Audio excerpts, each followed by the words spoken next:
I never considered myself a storyteller, and certainly never expected to be writing something like this. But here I am, well past midnight, a glass of whiskey by my side, and a dull ache hollowing out my chest. I'm James, 34 years old, a construction guy through and through. I dropped out of community college because it felt like a waste of time, but I threw myself into work, hustling day in and day out. Over the years, I grew my one-man operation, just me, a beat-up pickup truck, and a few battered tools, into a proper business. I now have 5 crews running jobs around the county, and while I'm not rolling in billions, I do well enough to pay a mortgage on a home I renovated myself and enjoy a few comforts. At least that's the picture of success I used to believe in. For 7 years, I was married to Alexandra, who, on paper, was the perfect partner.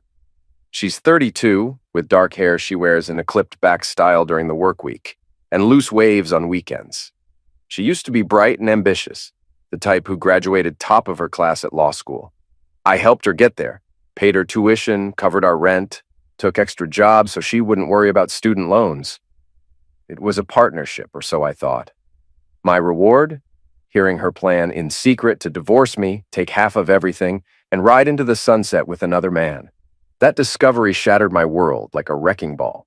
And it all began on the day of our annual spring dinner, a tradition she insisted on to show off the house to her family. Looking back, I can see the irony. That Saturday morning, I was up at 6, lighting up the smoker for a brisket I'd been carefully dry aging all week. The yard needed prepping. I used a power washer on the deck to give it that fresh, clean look. Alexandra was tense, biting my head off over the smallest things. She snapped at me for leaving boots by the front door, barked orders to rearrange the living room. I brushed it off as typical family dinner stress. Her parents, Elijah and Pamela, had never exactly approved of me, a blue-collar dropout. Her older brother Thomas, armed with a shiny business degree, was always subtly implying that my success was an accident, or something precarious that could collapse if I made the wrong move. Her younger sister Magnolia was the only one who seemed halfway decent. She was quieter, still in grad school for something or other, and she rarely joined the family in verbally poking me. Everyone showed up around 4. We were set to eat around 6, but realized we'd need 2 more chairs from the garage. I stepped out through the side door, and that's when I heard it. Her brother's voice, carrying around the corner, drifting through the open window. He said, "I still can't believe you married this loser. Dad's right, you need to divorce him before you have kids and get stuck forever." Alexandra's response froze me in my tracks. She said, "I'm already working on it. My lawyer says we can take half his business, too." The words sounded so casual, so matter-of-fact, like she was discussing how to carve the brisket or choosing the next Netflix series to binge. They laughed about how clueless I was, cracked jokes about my so-called little construction game, and how the man she really wanted was named Dominic. My chest felt tight, like a steel band cinching around my lungs. I tried to breathe, but all I could manage were shallow, ragged gasps. I forced myself to quietly grab the chairs, press them against my side, and step back inside without making a sound. I took a quick glance at the hallway mirror. I looked normal. Totally normal, except inside entire city blocks were crumbling. How long had she been plotting this? Despite the emotional Armageddon in my mind, I plastered on a polite smile and hosted dinner. I poured wine, sliced into the brisket, listened politely while Elijah inquired about my softening construction market, obviously hoping for me to admit some sign of failure. My wife, my traitorous wife, sat across from me, feigning normalcy. Her mother, Pamela, critiqued every detail of the house. The furniture arrangement was odd. The paint color in the dining room was a touch-off trend. All of that was standard for her. But the real stinger was seeing Alexandra's face, how she looked right through me. How had I ever missed the scorn in her eyes? Magnolia caught my eye at one point, giving me a questioning glance. I wondered if she suspected something. Maybe she'd seen the tension in my forced grin. But I just nodded and carried on like the perfect host, ignoring the nuclear meltdown happening in my gut. When the family finally left, Alexandra hummed happily, cleaning up the kitchen. She did everything so casually, even complimenting me on the meal. "Thanks, babe," she said, that plastic smile never faltering. "You're such a good husband." I almost vomited, but I held it in, telling her I'd do the dishes and she could go to bed. As soon as I heard the bedroom door click shut, I snuck into the home office and tried logging into her laptop. She'd changed the password, but I'd known her for 7 years. She had predictable patterns. On my third guess, I was in. I found exactly what I feared and more. Months of emails with her lawyer, spreadsheets detailing my business assets, and a timetable for filing the divorce right after she secured a partnership at her law firm. She'd even begun siphoning money from our joint account, small amounts just under the threshold for bank notifications, and depositing it into a secret account. My jaw tightened as I scrolled. Over $20,000 gone. That was money earmarked for a business expansion we'd discussed. She was literally draining me. My heart hammered as I dug deeper. A contact labeled simply D popped up repeatedly. I clicked into the messages. Dominic. They went back 6 months. Some of them were explicit, detailing things they'd done in hotels around the city or even in the back of his car. I felt my stomach twist. Each line I read hammered home the truth. My wife had been having a full-blown affair, using me as a placeholder until her career was set. I didn't sleep that night. The next day, a Monday, I phoned in sick to my own business, something I never do, just so I could meet with a divorce attorney. My buddy recommended a guy named Mike, who was brutally honest. According to him, if Alexandra filed first, she could stake a claim to half my business. She hadn't done squat to help build it, but the law often sees marital assets as shared. She'd likely succeed in taking a huge chunk. I spent the rest of that day oscillating between a sick, sinking feeling and cold, calculating fury. My wife, no, this stranger wanted to gut me financially. Fine, I'd show her exactly how I handle being double-crossed. That night, she pulled her sweet act again, bringing me soup, saying I looked pale. She even said, "I love you, James," with seemingly genuine concern. I smiled weakly and lied right back. I love you too. Meanwhile, inside, I was blueprinting her downfall like I'd blueprint a construction project.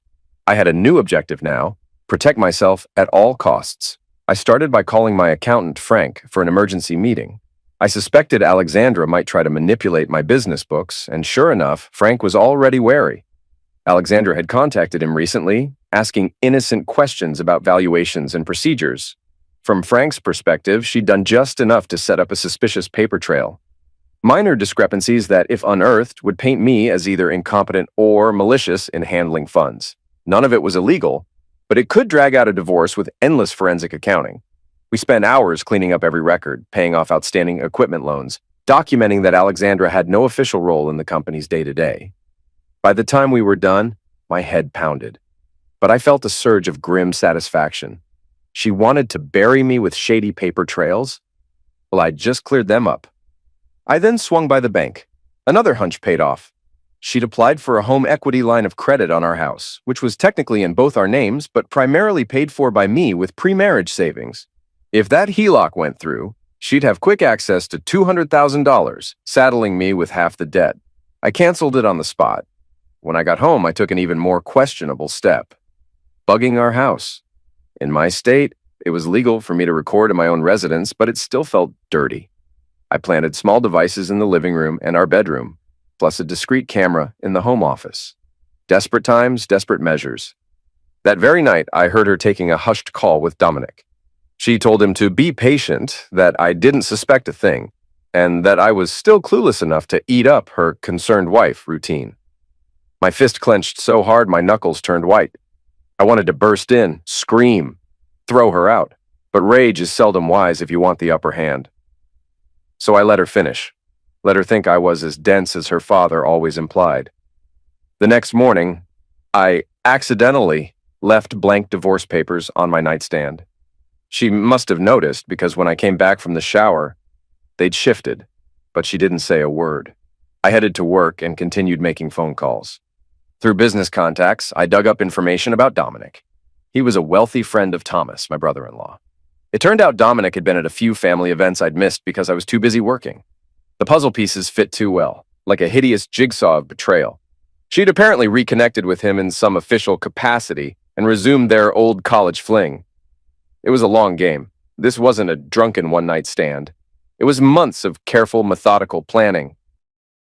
That night, she tried to seduce me for the first time in ages. I recognized it for what it was, a ploy to keep me off balance. Still, I played along with her little charade, giving her the performance she expected. Afterward, in the darkness, I stared at the bedroom ceiling fan, counting rotations while she slept, trying not to let the hate in my gut devour me whole. On Thursday, I had coffee with Magnolia, She'd texted, asking to talk. Nervous, she picked at her muffin and tried to make small talk before finally telling me everything she knew. She had caught Alexandra and Dominic at a family lake house while I'd been dealing with an emergency job site flood. She confronted Alexandra, who brushed it off, claiming it was just a one-time thing. Later, when Magnolia got Alexandra drunk, she admitted the entire scheme. She planned to finalize everything after making partner, grabbing half my business assets in the divorce. Magnolia was horrified, but too scared to go against her overbearing family. She confessed she needed to clear her conscience. At least one member of that clan had a soul, apparently. I thanked her, promised not to mention her involvement, and left feeling oddly lighter. The doubts I had, the flickering thought that maybe I was imagining or exaggerating, vanished. My wife really was that cold. I decided to set the trap. On Friday, I created a fake business emergency and told Alexandra I needed her whole family's advice, maybe even Thomas's oh-so-valuable business insights. I played the helpless husband, worried about losing my biggest client. She hesitated, said she already had dinner plans, but I made my voice crack, practically begging.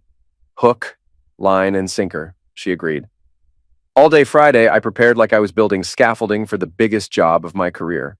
I loaded every damning screenshot, bank record, and secret account detail onto a tablet. I also printed them out, just to have a paper trail. I grabbed her favorite cake from a bakery across town. Why not add some sweet irony to the night? Sure enough, that evening, her parents, Thomas, his wife, Magnolia, and Alexandra herself gathered in our dining room. The same place I'd served them brisket a few days prior. The tension in the air felt like a thundercloud about to break. I could practically taste the electricity. Alexandra was jittery, glancing at her phone, probably texting Dominic about how she was going to wrap up this emergency quickly. They all settled around the table. Elijah, in particular, looked eager to see me squirm. "So, James," he drawled, "tell us about your predicament. Financial issues, I'm guessing?" I stood, raising a glass of wine. "Before we get into that," I said, my voice calm, "I want to propose a toast to family, loyalty, and finally seeing things clearly." They looked puzzled. Alexandra forced a laugh, trying to mask her tension. I could see sweat at her temples, though. She urged me, "Go ahead, honey, tell them about the client crisis." "Right." I took out my tablet, connecting it to our TV. "The problem isn't with my business, actually. It's my marriage." Silence. You could have heard a pin drop. She whispered, "James, what are you doing?" I tapped the screen. A recording began to play. Alexandra and Thomas chatting outside my garage the other night. Their voices as clear as day, discussing divorcing me before I got wind of it, referencing half my business. Thomas's face turned ashen. His wife stared at him in disbelief. Elijah's mouth clamped shut and Pamela looked aghast. Magnolia dropped her gaze, already knowing the truth. Alexandra's eyes darted to the TV, then to me. That's not what it sounds like." I didn't let her finish. I flipped to screenshots of her texts with Dominic, the explicit ones carefully redacted but still incriminating. 6 months, I said. 6 months of an affair while I worked overtime. And that's just the tip of the iceberg, isn't it? Elijah tried to interrupt. "James, if you're going to throw baseless, you want baseless. Here's some basis," I said, swiping to a spreadsheet that listed every single expense I covered for Alexandra's law school. I paid all this for her, built my company from scratch to support her dreams. Meanwhile, she's been draining our accounts. I displayed screenshots of the secret account and the canceled HELOC. She tried to get a home equity line of credit too. "Dad, did you know about that?" Elijah's face darkened. "We have resources, James. You don't understand what you're dealing with." "No, Elijah, you don't understand what you're dealing with. I may work with my hands, but I'm not stupid." I tapped the tablet again. Here's one final clip. The next footage was from the home office, audio only, capturing Alexandra giggling with Dominic about how clueless I was. Thomas leapt to his feet first, chair screeching behind him. He tried to play it off. "Alexandra, you said you had everything under control. What is this?" Alexandra stood frozen, lips parted, her mascara already smudging under her eyes. "James, I was lonely. You were always gone, buried in your work. We grew apart." I laughed, sharp and humorless. "Grew apart? That's your line? That's what you go with after 7 years? You grew apart while you were on your knees barking for another man?" Her mouth opened and shut like a fish gasping on dry land. Pamela made a choking sound. Excuse me? Don't look so surprised, I said, staring Alexandra down. I saw the video. Every humiliating, degrading second of it, you crawling across motel carpet in fishnets, wearing a collar, barking? And for what? A man who dumped you like yesterday's trash? You son of a...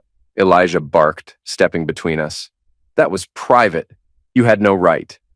Oh, I had every right, I said, voice steady as steel. In my house, on my devices. After everything she's done, I had the right to know who I was really married to. Alexandra trembled. James, please. I didn't mean for you to see that. But you meant to record it, didn't you? I snapped. You kept it, titled it like some creepy trophy. What was that about? A keepsake in case the divorce didn't go through? Thomas's wife finally spoke up, voice icy. You knew about this? She said to her husband, backing away. It wasn't what it looks like, Thomas said, flustered. Then what was it, Thomas? She shouted. You and your sister scheming together, lying to everyone? Are you proud of this? Pamela reached for Alexandra. Sweetheart, tell me this isn't true. Alexandra looked like she might collapse. It wasn't supposed to happen this way. No, I said flatly.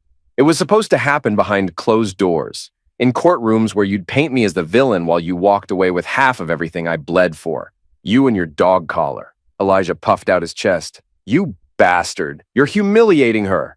I stepped toward him, inching into his space. She humiliated herself. She sold herself out like a show poodle for a man who didn't even stick around. That's not my doing. Alexandra's voice cracked. Dominic said he loved me. I blinked at her. And now he says he loves his wife again. Because that's what you traded everything for. A guy who liked the sound of you barking more than he liked the idea of being with you in public. She shrank, lips quivering. Pamela was crying now, silently. Magnolia sat still, watching like someone in the front row of a car crash. Elijah turned, furious. We're leaving. You've made your point. We'll deal with this in court. My daughter made a mistake. She doesn't deserve this kind of abuse. You call this abuse? I pointed to the screen, still frozen on a paused frame of Alexandra crawling on all fours. That's abuse. Not from me, from herself. And you enabled every second of it. Standing here now, defending it. Go on, Elijah. File your lawsuit. Just remember, everything you say, I'll counter with facts, with footage, with names, with bank records. Alexandra looked like she might faint. This is disgusting, Pamela whispered. Yeah, I said. That's the first true thing anyone from your family has said tonight. Elijah took a step toward me, fists clenched. You think you're tough? You think you win because you embarrassed us? I didn't win anything, I said. I survived you people. He lunged. This time I didn't move. I let him get in close, just long enough for his hand to graze my shoulder before I slapped him. A hard, deliberate, open hand smack across the face.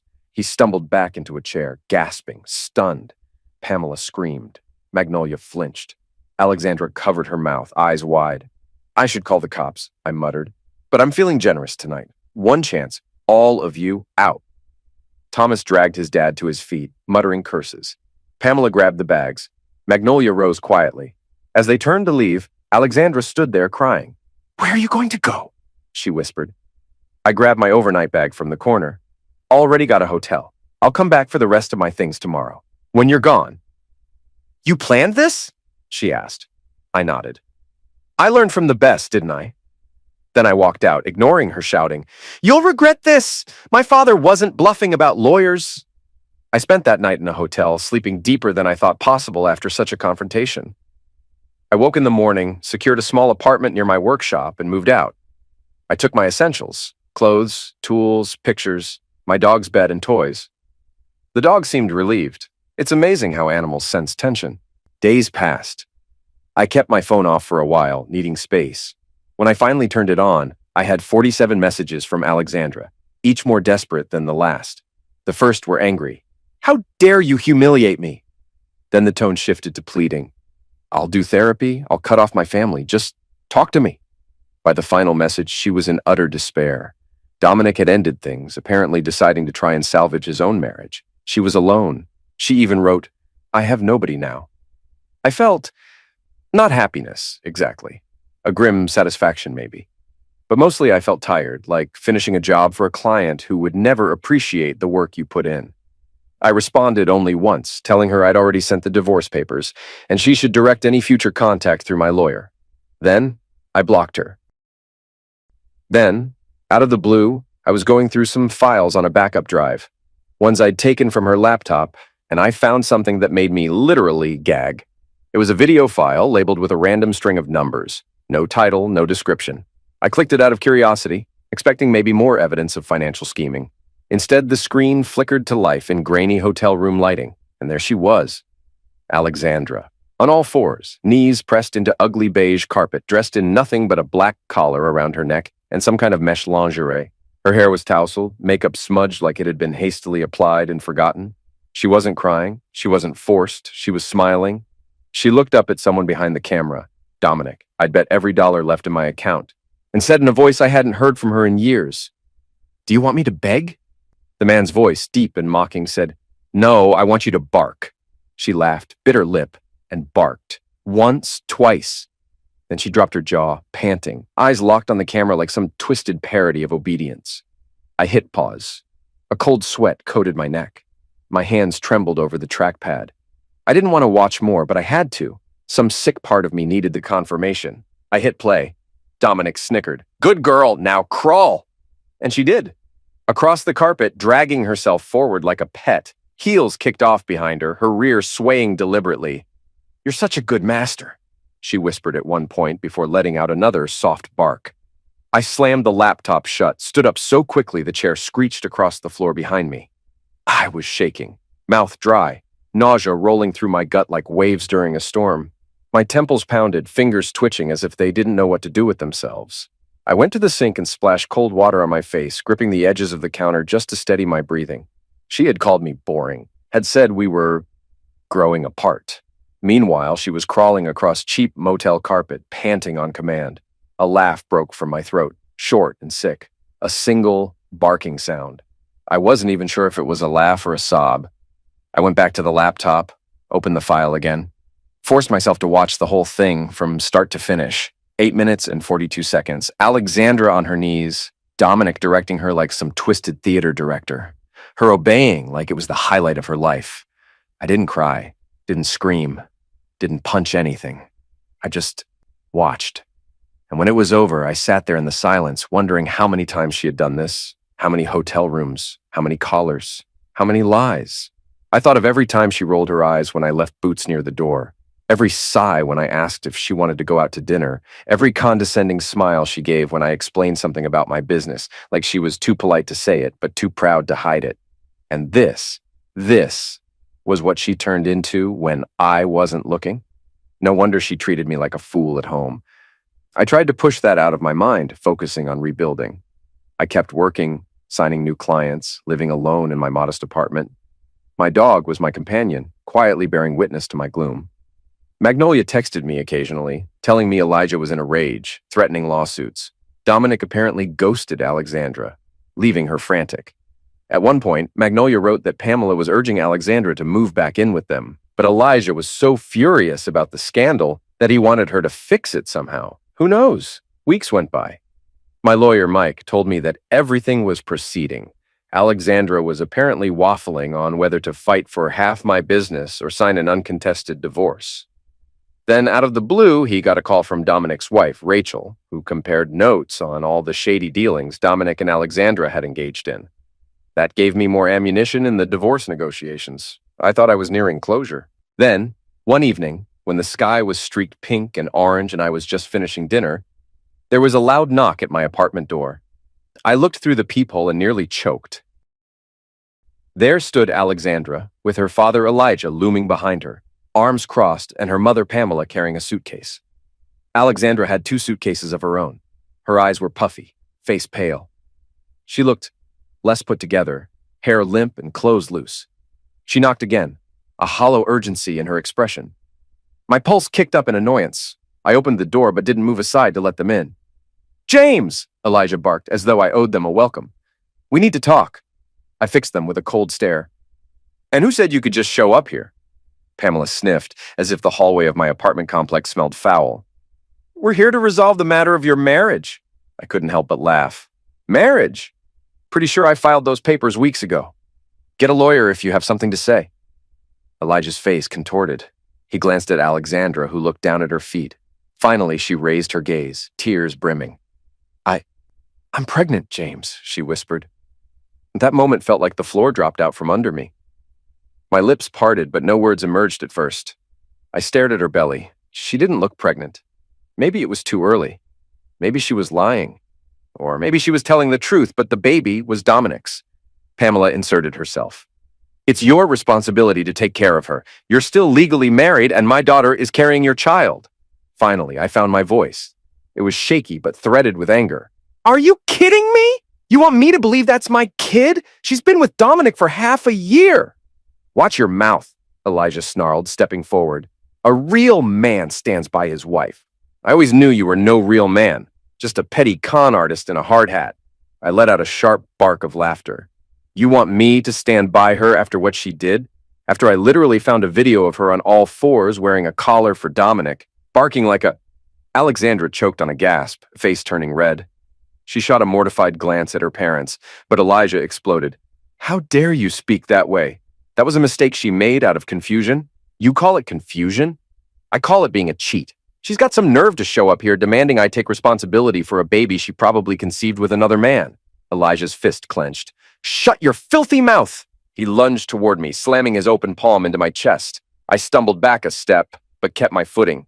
He started swinging wildly, shouting, You humiliated her! You humiliated my family! I let him get close enough that his face contorted in pure rage. And then, in one swift motion, I slapped him across the face. It was a solid hit. The crack of impact echoed in the narrow hallway. Elijah's eyes went wide, and he staggered backward, colliding with the suitcase Pamela was holding. He collapsed onto the floor, dazed, one hand braced against the carpet. Pamela shrieked. Elijah, oh my God! She crouched to help him. Alexandra stood there, mouth open, tears running down her cheeks. I exhaled a shaky breath. I'm done, I snarled. I pulled out my phone. All of you are trespassing on my property. I'm calling the cops right now. You can't do that, Pamela hissed. We're your family. I dialed 911, heart pounding.